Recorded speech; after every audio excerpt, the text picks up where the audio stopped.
Hello friends, income tax के cases की series में आज जो केस हम डिस्कस करेंगे वो सेक्शन 56 सबसेक्शन 2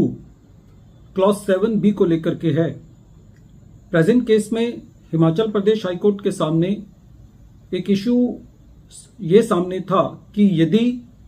एसएससी ने कोई लोन्स पिछले सालों में लिए हुए हैं और during the previous year SSC उन लोन्स को शेयर कैपिटल में कन्वर्ट कर देता है, तो जिस साल के अंदर एसएससी उन लोन्स को शेयर कैपिटल में कन्वर्ट करता है, क्या उस साल के अंदर असेसिंग ऑफिसर के पास ये अधिकार है कि वो सेक्शन 56 सबसेक्शन 2 क्लॉज 7B को अप्लाई करते हुए उस इनकम को इनकम फ्रॉम अदर सोर्सेज के अंदर ले जाए। और दूसरा इशू इस केस में हिमाचल प्रदेश हाईकोर्ट के सामने ये था कि यदि एसएससी ने रूल 11 यूए सब रूल 2 के मुताबिक यदि डिस्काउंटेड कैश फ्लो मेथड को यदि फॉलो किया हुआ है, तो क्या असेसिंग ऑफिसर उस मेथड को क्या नेट एसेट वैल्यू मेथड लेकर के एसएससी का एडिशन कर सकता है। ये दोनों इशू हिमाचल प्रदेश हाईकोर्ट ने अपने एक case principal commissioner of income tax versus IA hydro energy private limited के केस में डिसाइड किए और ये केस 477 ITR पेज नंबर 344 पर रिपोर्ट हुआ और इस केस का जजमेंट 31 मई 2024 को आया। प्रेजेंट केस असेसमेंट ईयर 18-19 से रिलेटेड है। प्रेजेंट केस में जो एसएससी का कंसर्न प्रीवियस ईयर था उससे पहले एसएससी ने कुछ लोन्स लिए हुए थे और during the previous year which was relevant to the assessment year 18-19 उस साल के अंदर एसएससी ने उन लोन्स को शेयर कैपिटल के अंदर कन्वर्ट किया था। असेसिंग ऑफिसर ने असेसमेंट करते वक्त सबसे पहले जो एसएससी ने discounted cash flow method follow किया हुआ था उसको नहीं माना और उसके बदले नेट एसेट वैल्यू को रिप्लेस किया। दूसरा, असेसिंग ऑफिसर ने जो एसएससी ने प्रीमियम पर पैसा लिया हुआ था उस प्रीमियम को इनकम फ्रॉम अदर सोर्सेज के अंदर टैक्स किया। एसएससी का यह कहना था कि एसएससी के पास ये ऑप्शन है कि वो net asset value method follow करे या discounted cash flow method follow करे और असेसिंग ऑफिसर ये एसएससी की चॉइस को डिस्टर्ब नहीं कर सकता, लेकिन असेसिंग ऑफिसर ने एसएससी के सबमिशंस को कंसीडर नहीं किया।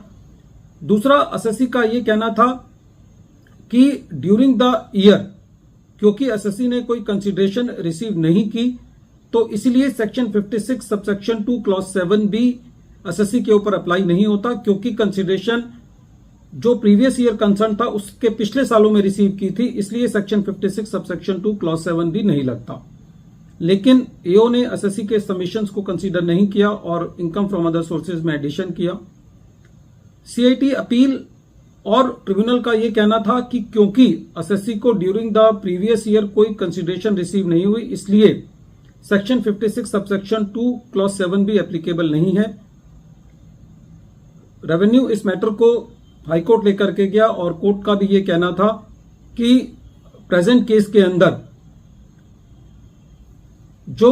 एसएससी ने शेयर इश्यूज किए हैं उस शेयर्स के लिए क्योंकि एसएससी ने ड्यूरिंग द ईयर कोई कंसीडरेशन रिसीव नहीं की, तो ऐसे केस में जब एसएससी ने अपनी ट्रांजैक्शन के लिए ड्यूरिंग द ईयर कोई कंसीडरेशन रिसीव नहीं की है तो section 56 subsection 2 clause 7B apply नहीं होगा। और हाई कोर्ट ने जो सीआईटी अपील ने और ट्रिब्यूनल ने ऑर्डर पास किया था उसको अपील रखा। दूसरे इशू पर भी कोर्ट का यह कहना था कि जो सीआईटी अपील और IT-80 ने एसएससी के फेवर में बात कही कि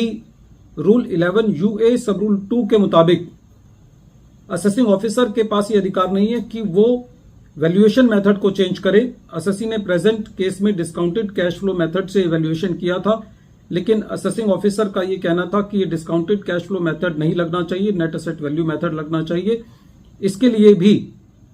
हिमाचल प्रदेश हाईकोर्ट का ये कहना था कि जो सीआईटी अपील और IT-80 ने एसएससी के फेवर में बात कही है कि असेसिंग ऑफिसर उस मेथड को चेंज नहीं कर सकता, वो जस्टिफाइड है। तो इस तरीके से दोनों इश्यूज पर हिमाचल प्रदेश हाईकोर्ट ने रेवेन्यू की अपील को डिसमिस किया। वीडियो के अंत में एक बार फिर मैं केस का नाम रिपीट कर रहा हूं। केस का नाम है principal commissioner of income tax versus IA hydro energy private limited, और ये केस 477 ITR पेज नंबर 344 पर रिपोर्ट हुआ। मैटर 31 मई 2024 को डिसाइड हुआ। Thank you friends.